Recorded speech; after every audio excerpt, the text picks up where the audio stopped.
नमस्कार मित्रांनो, स्वागत आहे आपलं शेती उद्योग चॅनलवर. केळी लागवड जमिनीच्या तयारीपासून ते हार्वेस्टिंगपर्यंत सोप्या पद्धतीने व योग्य त्या खर्चामध्ये कशी केली जाऊ शकते या संदर्भात आपण ही व्हिडिओ सिरीज चालू केली आहे. आजचा आपला 18वा भाग आहे. उन्हाळ्यात विशेषतः 15 मार्चपासून एप्रिल मे ते जूनचे पहिले 1-2 आठवडे जोपर्यंत तापमान किंवा उष्णता कमी होत नाही, आर्द्रता वाढत नाही, एखादा पाऊस पडून जात नाही आणि या दरम्यान तीव्र सूर्यप्रकाश, उष्ण तापमान आणि कोरड्या हवेमुळे केळी बागेत केळीच्या रोपांच्या पानांमध्ये विकृती किंवा समस्या दिसून येतात. जसं की नवीन येणाऱ्या पोग्याची साल उन्हामुळे भासते किंवा करपते, नवीन येणाऱ्या पोग्यांवर उन्हाचे चटके दिसतात, पोगे एकमेकात अडकतात, पोगे शेंड्याकडून किंवा मधूनच वाकडे होतात, केळीची पानं पांढरी किंवा त्यावर पिवळसर चट्टे दिसू लागतात, पानांचा पृष्ठभाग, पानांची साल व कडा जळतात, पानांच्या पातीचा पूर्ण विस्तार होत नाही ज्यामुळे पानं अरुंद आणि तलवारीसारखी दिसतात, केळीच्या रोपांची वाढ खुंटते किंवा विकृत दिसते. या सर्व विकृती व समस्यांबद्दल आज आपण माहिती घेणार आहोत. तत्पूर्वी या सिरीजमधील सर्व व्हिडिओ व व्यवस्थापनाचे शेड्यूल आपल्याला शेती उद्योगच्या व्हॉट्सअप चॅनलवर एकत्रितपणे सापडतील. केळी संदर्भातील त्वरित सूचना व शिफारशी व्हॉट्सअप चॅनलमार्फत दिल्या जातात. जलद अपडेटसाठी या व्हॉट्सअप चॅनलचा उपयोग करा. व्हॉट्सअप चॅनलची लिंक डिस्क्रिप्शन बॉक्समध्ये दिली आहे किंवा आपण या नंबरवर व्हॉट्सअप मेसेज करू शकता. तर चला सुरुवात करूया. आज आपण पाहत असलेल्या सर्व समस्या आणि विकृती या हवेतील कमी आर्द्रता, सूर्यप्रकाशाची तीव्रता आणि उष्ण तापमान याच्याशी संबंधित आहेत. परंतु सर्वात आधी आपण सूर्यप्रकाशाची तीव्रता आणि उष्ण तापमान यातील फरक सामान्य भाषेमध्ये समजून घेऊ. उन्हाळ्यामध्ये दुपारी 12 ते 3 आणि संध्याकाळी 5 ते 6 या दोन्ही वेळेला तापमान जवळपास सारखंच असतं. दुपारच्या व संध्याकाळच्या तापमानामध्ये फारसा फरक नसतो. वेदर ॲप्लिकेशनमध्ये जर आपण हे तपासून बघितलं तर दुपारी 12 ते 3 वाजता तापमान 38 ते 41 डिग्री सेल्सिअस दाखवत आहे आणि संध्याकाळचं तापमान जर बघितलं तर संध्याकाळी 5 ते 6च्या वेळीही तापमान जवळपास 41 डिग्री सेल्सिअसपर्यंतच आहे. परंतु दुपारी आणि संध्याकाळी तापमान जवळपास सारखं असूनही दुपारी ज्या उन्हाच्या झळा लागतात त्या संध्याकाळी लागत नाही. याचं कारण म्हणजे दुपारी सूर्यप्रकाशाची तीव्रता जास्त असते. यालाच आपण रेडिएशन किंवा सूर्यकिरणांची तीव्रता असं म्हणतो. म्हणजे दुपारी व संध्याकाळी तापमान एकसारखं जरी असलं तरी सूर्यप्रकाशाची तीव्रता म्हणजे रेडिएशन दुपारी जास्त आणि संध्याकाळी कमी असतं. तापमानाप्रमाणेच या सूर्यकिरणांच्या तीव्रतेची म्हणजे रेडिएशनची सुद्धा मोजणी करता येते. आता या रेडिएशनचा आज आपण ज्या समस्या बघणार आहोत त्याच्याशी काय संबंध आहे हे समजून घेऊया. केळी हे उष्णकटिबंधीय किंवा उपोष्णकटिबंधीय प्रदेशातील पीक आहे. म्हणजे केळीच्या रोपांची वाढ होण्यासाठी आर्द्रता व मध्यम तापमान गरजेचं आहे. मध्यम तापमान म्हणजे किती तर 20 ते 30 डिग्री सेल्सिअस. परंतु केळी हे उष्णकटिबंधीय पीक जरी असलं तरी त्याच्यासाठी ही उच्च तापमानाची मर्यादा आहे. एका ठराविक तापमानापेक्षा जास्त उष्णता केळीच्या बागेला सहन होत नाही. ही उच्च तापमानाची मर्यादा म्हणजे किती तर 37 ते 38 डिग्री सेल्सिअस. म्हणून तापमान जेव्हा 37 ते 38 डिग्री सेल्सिअस आणि आर्द्रता 25% कमी, थोडक्यात उष्ण व कोरडं हवामान असेल तर याचा त्वरित व सर्वात विपरीत परिणाम नुकत्याच केळीच्या रोपामधून बाहेर पडणाऱ्या पोग्यांवर होतो. नवीन येणाऱ्या पोगा कोवळा असतो. या पोग्याच्या पेशी किंवा बाहेरील त्वचेचं आवरण नाजूक आणि मऊ असतं. पोग्याची जी जाडी आहे ती अगदी कागदासारखी पातळ असते. या नवीन पानावर मेंचट पदार्थाचा थर ही जुन्या पानांच्या अपेक्षेतः कमी असतो. थोडक्यात हा पोगा म्हणजे नुकत्याच जन्मलेल्या एखाद्या लहान बाळाच्या त्वचेसारखा असतो. अशा अवस्थेत हे नवीन येणारे पोगे कोणत्याही सावलीशिवाय जेव्हा अतिउष्णता किंवा कमी आर्द्रतेच्या वातावरणामध्ये दुपारच्या तीव्र सूर्यकिरणांच्या किंवा रेडिएशनच्या संपर्कात येतात तेव्हा या पोग्यांना उन्हाचे चटके बसतात. पोग्याची साल उन्हामुळे भासते किंवा करपते. उन्हाचे चटके बसण्याचं मूळ कारण म्हणजे सूर्यप्रकाशाची तीव्रता व उष्णतेचं प्रमाण आणि ते सहन करण्याची पोग्याच्या नाजूक पानांची क्षमता यांच्यातील असंतुलन. थोडक्यात 37 ते 38 डिग्री सेल्सिअस तापमान, 25% कमी आर्द्रता आणि दुपारच्या वेळी पडणारी तीव्र सूर्यकिरणे या सर्वांचा एकत्रित परिणाम म्हणजे केळीच्या पानांमध्ये आवश्यकतेपेक्षा जास्त उष्णता किंवा प्रकाश ऊर्जा शोषली जाते आणि पोग्याच्या पेशींना इजा होते. पोग्याच्या पेशींना इजा कशी होते तर अशा वातावरणाच्या परिस्थितीमध्ये केळीच्या पानांमधून होणारं बाष्पोत्सर्जन पुरेसं नसल्याने केळीच्या रोपांना किंवा मोठ्या झाडांना सुद्धा या नुकत्याच बाहेर पडलेल्या नवीन येणाऱ्या पानांच्या पेशींना थंड ठेवता येत नाही. या पानांमधून वेगानं पाण्याचं बाष्पीभवन होऊन पाणी बाहेर निघून जातं.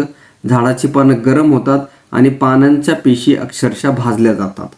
त्यामुळं पोग्याची साल उन्हामुळे भाजलेली किंवा करपलेली दिसते.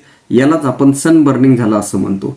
तर इथपर्यंत तुमच्या लक्षात आलं असेल की नवीन येणाऱ्या पोग्याची साल उन्हामुळे कशा प्रकारे भाजते किंवा करपते आणि पोग्यांवर उन्हाचे चटके दिसतात. नवीन येणाऱ्या पोग्यावर किंवा पानावर फक्त उन्हाचे चट्टेच दिसत नाही, तर बऱ्याच वेळा केळीची पानं फिकट हिरवी, पिवळी, पांढरी किंवा त्यावर पिवळसर चट्टे दिसू लागतात. कारण उच्च तापमान आणि कमी आर्द्रता असताना पानांमधील क्लोरोफिल म्हणजे हरितद्रव्यांचं विघटन जलद होतं. याच हरितद्रव्यामुळे पानांना हिरवा रंग प्राप्त होतो, ज्याच्याद्वारे सूर्यप्रकाश शोषून प्रकाश संश्लेषण क्रिया चालवली जाते. परंतु जेव्हा तापमान 40 डिग्रीपेक्षा जास्त होतं, खूप उष्णतेमुळे केळीच्या पानांमध्ये ROS म्हणजे रिॲक्टिव्ह ऑक्सिजन स्पीसीज नावाचे रेणू वाढतात, ज्यामुळे हिरवा रंग नष्ट होऊ लागतो. थोडंसं आणखीन वैज्ञानिक खोलीमध्ये जाऊन विश्लेषण केलं तर क्लोरोफिल सिंथेसिसमध्ये सहभागी असणारी एन्झाईम्स जसं क्लोरोफिल सिंथेज उष्णतेमुळे डिनेचर होतात. पानांमध्ये तयार क्लोरोफिलचं विघटन झाल्यामुळे क्लोरोफिलची पातळी घटते आणि त्यामुळे पानं पिवळसर आणि पांढरी दिसू लागतात. केळीची पानं फिकट हिरवी, पिवळी, पांढरी किंवा त्यावर पिवळसर चट्टे दिसू लागण्याचा प्रकार तुम्हाला थंडीमध्ये सुद्धा दिसतो. तिथे हा परिणाम तापमान खूप जास्त कमी झाल्याने दिसतो आणि उन्हाळ्यात हा प्रकार तापमान खूप जास्त वाढल्यामुळे दिसतो. पुढचा प्रश्न असा आहे की व्हिडिओमध्ये दाखवल्याप्रमाणे पोगे एकमेकात का अडकतात किंवा शेंड्याकडून किंवा मधूनच वाकडे का होतात? याचं उत्तर मिळवण्यासाठी पोगा बाहेर येऊन पूर्ण उलगडण्याची प्रक्रिया समजणं गरजेचं आहे. मागील 17व्या भागामध्ये आपण ही प्रक्रिया सविस्तर पाहिली आहे की कशा रीतीने ही प्रक्रिया 5 टप्प्यामध्ये पूर्ण होते. जर या प्रक्रियेदरम्यान वातावरण प्रतिकूल असेल, म्हणजेच तापमान 37 ते 38 डिग्री सेल्सिअसपेक्षा जास्त, 25% कमी आर्द्रता आणि तीव्र सूर्यप्रकाश किंवा रेडिएशन, तर पोग्याची साल उन्हामुळे भाजते किंवा करपते. त्यामुळे त्या भागातील पेशी जळतात, मरतात आणि भाजलेली साल गुंडाळलेल्या पोग्याला चिटकून बसते. ही चिटकून बसलेली साल नैसर्गिकरित्या सुटत नाही, त्यामुळे पोगा वेळेत आणि व्यवस्थितपणे उलगडला जात नाही. परंतु या दरम्यान पाठीमागून येणाऱ्या नवीन पोग्याची वाढ चालूच असते. आधी बाहेर पडलेला पोगा वेळेवर आणि व्यवस्थित उलगडले नसतो आणि त्यातच पाठीमागून नवीन वाढत असलेला पोगा त्याच्यामध्ये जाऊन फसतो. त्यामुळे दोन्ही पोगे एकमेकात अडकतात, म्हणजे मोठ्या पाईपामध्ये बारका पाईप जाऊन अडकल्यासारखं होतं. पोगे कोवळे असल्यामुळे अशा अडकण्यामुळं त्याच्या नैसर्गिक संरचनेवर व आकारावर परिणाम होतो. ही संरचना वाकडी होते. पोगे ज्या भागापासून म्हणजे शेंड्याकडून किंवा मध्य भागातून अडकलेले असतात, त्याच्यानुसार ते शेंड्याकडून किंवा मध्य भागातून वाकलेले दिसून येतात. सोप्या भाषेत सांगायचं झालं तर एक बारक्या तोंडाचा पाईप मोठ्या तोंडाच्या पाईपामध्ये घुसवला आणि मोठा पाईप आधीच वाकलेला असेल तर बारका पाईप सुद्धा वाकतो. त्याच पद्धतीने हे पोगे वाकडे होतात.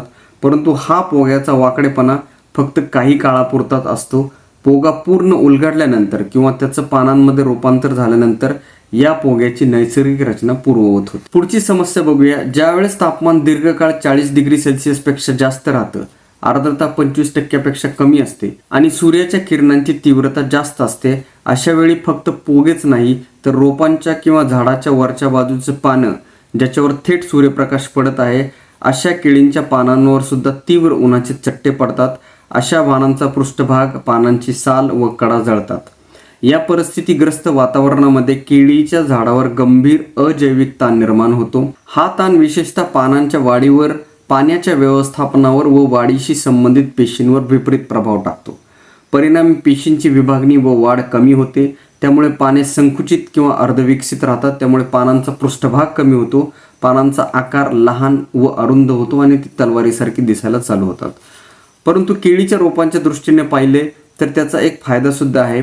याच्यामुळे पानांमधून उष्णता कमी शोषली जाते आणि पानांमधून होणारं बाष्पोत्सर्जन कमी होतं. हे सर्व बदल केळीच्या रोपांचा विपरीत वातावरणामध्ये स्वतःला वाचवण्याचा एक नैसर्गिक उपाय असतो. त्यामुळं झाडं जास्त तापमान, कमी आर्द्रता आणि अतिनील सूर्यकिरण यांच्या कठीण परिस्थितीतही टिकून राहू शकतात. रोपं जिवंत राहण्यासाठी आणि अशा वातावरणामध्ये स्वतःला टिकून ठेवण्यासाठी शरीरांच्या पेशीमध्ये, शरीरातील आकारामध्ये आणि शरीराच्या रसायनामध्ये बदल करून स्वतःला वातावरणाशी जुळून घेण्याचा प्रयत्न करतात. सोप्या भाषेत सांगायचं झालं तर रोपांच्या याच प्रयत्नांचा एक परिणाम म्हणजे केळींच्या रोपांची वाढ खुंटते किंवा विकृत होते. भाग 16 मध्ये आपण या संदर्भातील समस्या सविस्तर पाहिलेल्या आहेत, जसे की केळीच्या रोपांची वाढ झाली नाही किंवा वाढ होत नाहीये, 2 पानांमधील किंवा पेऱ्यामधील अंतर व्यवस्थित वाढलं नाहीये, रोपांची उंची कमी राहिलेली आहे, रोपांची वाढ एकसमान दिसत नाहीये किंवा काही रोपं लहान आहेत किंवा इतर रोपांच्या तुलनेने मागं पडली आहेत. केळीच्या योग्य वाढीसाठी तापमानाचा प्रभाव मोठा असतो. अत्यंत उष्ण तापमान जसे की 37 ते 38 डिग्री सेल्सिअसपेक्षा जास्त, 25% कमी आर्द्रता आणि तीव्र सूर्यप्रकाश किंवा रेडिएशन अशा विपरीत वातावरणामध्ये केळीची रोपं योग्यरित्या वाढू शकत नाहीत, कारण पानांद्वारे तयार होणारी बहुतांश ऊर्जा श्वसन आणि उत्सर्जन प्रक्रियेमध्ये खर्च होते. आणि या सर्व गोष्टी आपण भाग 16 मध्ये पाहिलेल्या आहेत. या दरम्यान केळीच्या पानांमध्ये तयार होणारे कार्बोहायड्रेट्स किंवा ज्याला आपण ऊर्जा म्हणू, सततच्या चयापचय क्रियेसाठी वापरले जाते, त्यामुळे वाढ व विकासासाठी आवश्यक ऊर्जा कमी प्रमाणात उपलब्ध होते. केळीच्या रोपांची योग्य वाढ होण्यासाठी मध्यम तापमान 20 ते 30 डिग्री सेल्सिअस आवश्यक असतं. आपल्या शेतावर असणाऱ्या किमान, कमाल आणि योग्य तापमानाच्या आधारेच प्रत्येक केळीच्या रोपामधील जैव, रासायनिक आणि शारीरिक प्रक्रियेचा प्रतिसाद दर असतो. म्हणजे तापमान जर योग्य असेल तर या वाढीच्या प्रक्रियेचा दर जास्त असतो. तापमान गरजेपेक्षा कमी असेल किंवा तापमान गरजेपेक्षा जास्त असेल, अशा दोन्ही परिस्थितीमध्ये केळीची वाढ कमी वेगाने होते. आज आपण पाहत असलेल्या सगळ्या विकृती किंवा समस्या या केळीच्या रोपांचा विपरीत वातावरणात स्वतःला जुळवून घेण्याचा एक प्रकारचा प्रयत्न असतो. आपल्याला दिसणाऱ्या सर्व विकृती आणि समस्या हे सगळं केळीच्या रोपांचं एक प्रकारे स्वतःचं एक नैसर्गिक संरक्षण असतं. आणि या सर्व समस्या व विकृतीचं विश्लेषण संशोधनातून, शोध निबंधातून मांडलेलं आहे. बाजारपेठेत अनेक लोक स्वतःला तज्ज्ञ भासून रोज सकाळी सकाळी उठून सहज यूट्यूबवर संडासला गेल्यासारखं शेतकऱ्यांना सल्ला देणारे व्हिडिओ बनवतात. पण जे लोक ही जी काही माहिती शेतकऱ्यांना सांगत आहेत त्याचं वैज्ञानिक विश्लेषण, समस्येचं मूळ आणि कुठल्या संशोधनावरून ही माहिती घेतली हे सांगत नाहीत. शेतकऱ्यांनी विचारलं पाहिजे की तुम्ही जी काही ही माहिती देत आहात ती तुम्हाला कुठून मिळाली, कुठे अभ्यास केला तुम्ही, कुठले शोधनिबंध वाचले तुम्ही, आम्हालाही कळू द्या ना. त्यामुळे फक्त खरी आणि शास्त्रीय माहितीच पुढे येईल. परंतु दुर्दैवाने कोणताही शेतकरी अशा प्रकारचे प्रश्न विचारत नाही. त्यामुळे या लोकांकडून किंवा या कंपन्यांकडून चुकीची आणि अपुरी माहिती शेतकऱ्यांपर्यंत पोहोचते. हे लोक किंवा कंपन्या खरं तर फक्त एकाच हेतूने काम करतात, शेतकऱ्यांना प्रत्यक्ष किंवा अप्रत्यक्षरित्या औषधं किंवा प्रोडक्ट विकून पैसे कमवायचे. माहिती आणि तंत्रज्ञानाच्या नावाखाली हा सर्व कचरा आकर्षक पॅकिंगमध्ये यूट्यूब चॅनल आणि शॉर्ट्स मार्फत शेतकऱ्यांपर्यंत पोहोचवला जातो आणि तुम्हाला खऱ्या माहितीपासून वंचित ठेवलं जातं. आणि शेतकऱ्यांनाही कधी या लोकांना किंवा या कंपन्यांना चॅलेंज करावं असं वाटत नाही. आज आपण पाहिलेल्या समस्यांवर अनेक व्हिडिओ आहेत, पण त्यामध्ये समस्येचं मूळ कारण काय हे शास्त्रीय पद्धतीने समजून सांगितलं गेलेलं नाहीये. उपाय म्हणून फक्त पाटानं, खुलं किंवा भरपूर पाणी द्या, ताक द्यायच्या लावा असं सांगितलं जातं. बहुतेक वेळा कारण म्हणून कॅल्शियम बोरॉनची कमतरता सांगितली जाते. त्यावर कॅल्शियम बोरॉन ड्रिपनं सोडायला किंवा फवारणी करायला सांगितलं जातं. याशिवाय सिलिकॉनची फवारणी करण्याचाही सल्ला हमखास दिला जातो. पण खरी गरज आहे समस्येचं वैज्ञानिक विश्लेषण करून योग्य कारण शोधण्याची आणि त्यावर आधारित उपचार सुचवण्याची. चुकीच्या व अर्धवट माहितीच्या आधारे भीती दाखवून कॅल्शियम ऑक्साईड सारखी महागडी औषधं विकली जातात. मी असं म्हणत नाही की कॅल्शियम बोरॉन सिलिकॉन वापरू नका. खरं तर वेळ आल्यावर त्याचा वापर नक्कीच फायदेशीर असतो आणि ते वापरायलाच हवं. परंतु मुद्दा लक्षात घ्या की एवढ्या सहजरित्या तुमच्या केळी पिकामध्ये कॅल्शियम व बोरॉनची कमतरता येत नाही. तुम्ही जाणून बुजून प्रयत्न केले की मी माझ्या केळी पिकामध्ये कॅल्शियम बोरॉनची कमतरता आणून दाखवणार, तरीही तुम्ही ती सहजासहजी आणू शकत नाही. थोडा विचार करून बघा. मार्च ते जून या कालावधीमध्ये तीव्र सूर्यप्रकाश, उष्ण तापमान आणि कोरड्या हवेमुळे केळी बागेत केळीच्या रोपांच्या पानांमध्ये ज्या काही विकृती आणि समस्या दिसून येतात याची आज आपण चर्चा केली. या सर्व समस्यांवर कॅल्शियम व बोरॉनची कमतरता आहे हे सरसकट उत्तर दिलं जातं. बरं, ही कमतरता एका झाडावर आली का? तर नाही. तर ती प्रत्येक झाडावर दिसत आहे. बरं, ती एकाच प्लॉटवर आली का? तर नाही. तर ती एकाच शेतकऱ्याच्या सर्व प्लॉटवर दिसत आहे. बरं, ती एकाच शेतकऱ्याकडे आली का? तर नाही. त्या गावातील, त्या परिसरातील, त्या तालुक्यातील, जिल्ह्यातील, राज्यातील सर्व शेतकऱ्यांच्या सर्व प्लॉटमधील सर्व केळीवर थोड्या अधिक प्रमाणात ही समस्या जाणवत आहे.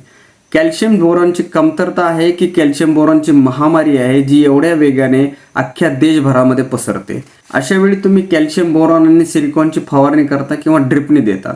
मला तुम्हाला प्रश्न विचारायचे की हे कॅल्शियम, बोरॉन आणि सिलिकॉन दिल्यानंतर तुमच्या केळीच्या पिकामध्ये किंवा पानांमध्ये पोगे भाजणे, जळणे, करपणे, चटके दिसणे, एकमेकात अडकणे, वाकडं होणं थांबतं का? ज्या केळीची पानं फिकट हिरवी, पिवळी किंवा पांढरी किंवा त्यावर पिवळसर चट्टे दिसत आहेत ती अचानक हिरवीगार होतात का? पानांमधील विकृती किंवा समस्या दुसऱ्या दिवशी लगेच निघून जाते का? केळीची वाढ चांगली दिसायला लागते का? तर याचं उत्तर नाही असंच आहे. परंतु या उलट एखादा पाऊस पडला, तापमान कमी झालं, हवेमध्ये आर्द्रता वाढली की लगेचच पोगे भाजणे, जळणे, करपणे, चटके दिसणे, एकमेकात अडकणे, वाकडं होणं थांबतं. फिक्कट हिरवी, पिवळी, पांढरी किंवा त्यावर पिवळसर चट्टे दिसणारी पानं सुद्धा हिरवीगार होतात. पानांमधील विकृती आणि समस्या दूर होते आणि केळीची वाढ टवटवीत दिसायला लागते फक्त एखादा पाऊस पडला तर.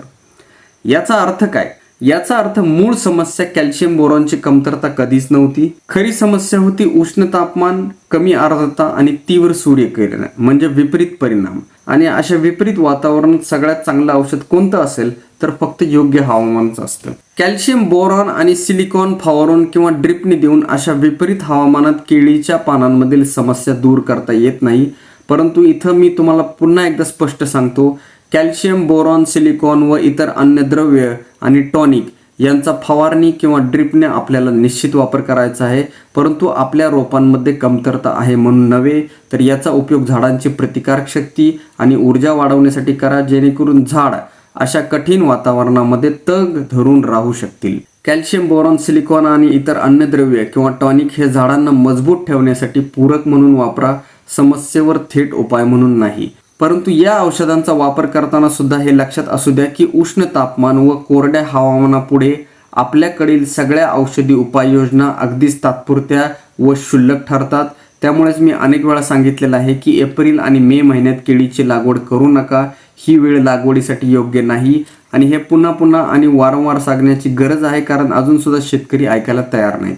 पाटाने किंवा खुले पाणी देणे किंवा सऱ्यांमध्ये लागवड करणे, 5x5 वर जवळजवळ लागवड करणे, अशा उपायांनी वातावरणामधील उष्णता कमी होत नाही, वातावरणामध्ये आर्द्रता वाढत नाही आणि सूर्यप्रकाशाच्या रेडिएशन पासून केळीच्या रोपांना सुरक्षा मिळत नाही. केळीची रोपं जगावीत म्हणून केळीच्या रोपांच्या जवळ ताग धैर्च्या लावू नका. फवारणीसाठी कोणती औषधे घ्यायची, फवारणीची योग्य वेळ कशी ठरवायची हे समजून घ्या. कुठल्याही विशिष्ट बायोफेक कंपनीच्या औषधाच्या आकर्षक जाहिरातीवर किंवा त्यांच्या भूलथापांना बळी न पडता योग्य खर्चात प्रभावी फवारणी, ड्रिपद्वारे खते आणि सिंचन व्यवस्थापन याचं नियोजन करून केळीच्या रोपांना आपण अशा विपरीत हवामानातही येणाऱ्या ताणाला तोंड देण्यासाठी प्रयत्न करू शकतो. लक्षात घ्या, इथे मी तुम्हाला 0 बजेट सेंद्रिय शेती करायला सांगत नाहीये. खतं, औषधं, कीटकनाशकं, बुरशीनाशकं, तणनाशकं, tonic, PGR, plant growth stimulant या सर्वांचा वापर आपल्याला शेतीमध्ये करायचा आहे. ज्या शेतकऱ्यांनी सशुल्क सेवा घेतली आहे त्यांना औषधं, खतं, फवारणी आणि ड्रिपचं नियोजन अगदी सोप्या पद्धतीने दिलं जातं. आता हे शेतकरी स्वतःच ठरवतात की कोणत्या कंपनीचं औषध घ्यायचं आणि कोणत्या दुकानातून घ्यायचं. बाजारपेठ त्यांना आता फसू शकत नाही, कारण हे शेतकरी बाजारू सल्ल्यांवर अवलंबून राहिलेले नाहीत. हे मार्गदर्शन प्रति महिना अत्यंत किरकोळ रक्कम भरून प्रत्येक शेतकऱ्याला घेता येऊ शकतं. परंतु शेतकऱ्याची मानसिकता अशी असते की मार्गदर्शनासाठी पैसे का द्यायचे? हजारो लाखोचं नुकसान झालं तरी चालेल, पण संस्थेकडून सशुल्क मार्गदर्शन घेणार नाही. लक्षात ठेवा, संस्था तुमच्या मार्गदर्शनाच्या पैशावर स्वतःचा उदरनिर्वाह करत नाही. तुम्ही अत्यंत किरकोळ अशी रक्कम भरता आणि त्या बदल्यात संस्था तुम्हाला हजारो लाखो रुपयांचं मार्गदर्शन करते आणि तुमच्याकडून आलेल्या प्रत्येक पैशाचा उपयोग संस्था हे व्हिडिओ नवीन शेतकऱ्यांपर्यंत पोहोचण्यासाठी आणि त्यांच्या शिक्षणासाठी वापरते. आज तुम्ही पाहत असलेला हा व्हिडिओ सुद्धा तुमच्यापर्यंत पोहोचावा म्हणून संस्थेने खर्च केलेला आहे आणि त्या अत्यंत मोजक्या शेतकऱ्यांना तुम्ही धन्यवाद दिलं पाहिजे ज्यांनी सशुल्क मार्गदर्शन घेण्याच्या निमित्ताने का होईना संस्थेला हातभार लावलेला आहे आणि त्यांच्यामुळेच हे व्हिडिओ तुमच्यापर्यंत पोहोचत आहेत. प्रत्येक शेतकऱ्याने केळी पीक सुधार कार्यक्रमात आणि नियोजनात सशुल्क सहभागी होणं गरजेचं आहे. अधिक माहितीसाठी व्हॉट्सअपवर संपर्क साधा. आशा आहे या माहितीचा तुम्ही उपयोग कराल. पुढील भागामध्ये आपण दुपारच्या वेळी केळीची पानं सुकल्यासारखी का दिसतात, केळीच्या पानांच्या पाती जमिनीच्या दिशेने का झुकलेले दिसतात आणि त्यासोबत सिंचन व्यवस्थापनासंदर्भात आपण माहिती घेणार आहोत. आज आपण इथेच थांबूया. भेटूया लवकरच पुढील नियोजनासोबत. धन्यवाद.